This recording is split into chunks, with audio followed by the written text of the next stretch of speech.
There are also other potential economic impacts. And by economic impacts, I mean things which are currently in place that could be affected. For example, up on the hill here, you have people who have bought properties largely based upon the visual amenity that they see in front of them. If that vista is changed, does that mean that their housing values will go down?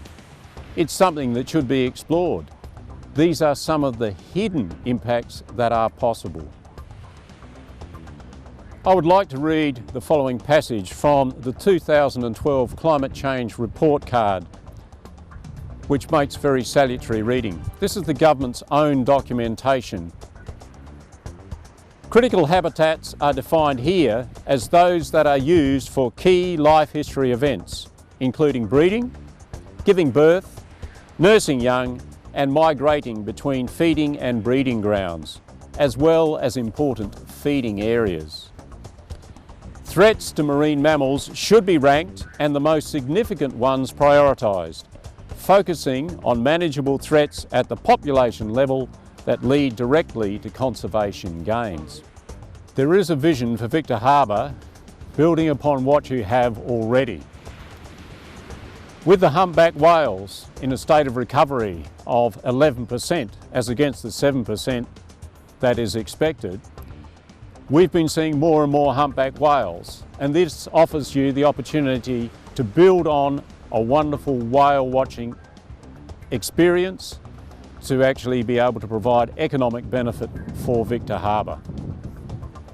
I would just like to read to you two small excerpts from A Savage History, Whaling in the Pacific and Southern Oceans by John Newton, a book that was released recently.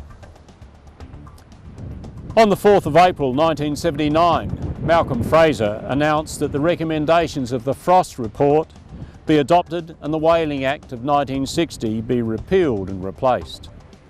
Today, Albany sees around 600,000 tourists a year. Their main activity is whale watching. They spend approximately $171 million a year, considerably more than the $300,000 to $500,000 a year income generated from killing whales in the last years of Shane's Beach.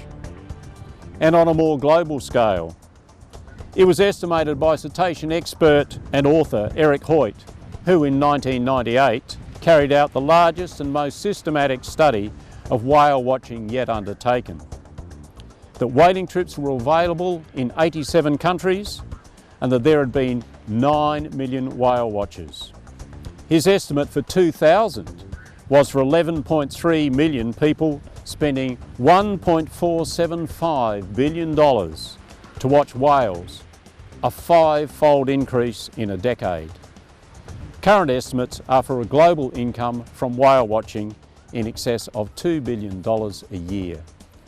Your figures here, provided by the South Australian Tourism Commission, are 400,000 people and a $9 million income, which is spread across the economy here in Victor Harbour, not just going into the pockets of the few at the expense of the many.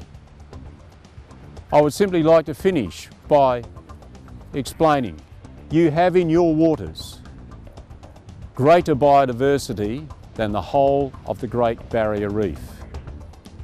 That is something to celebrate, it's something to protect and conserve, and upon which you can base a very, very healthy economy.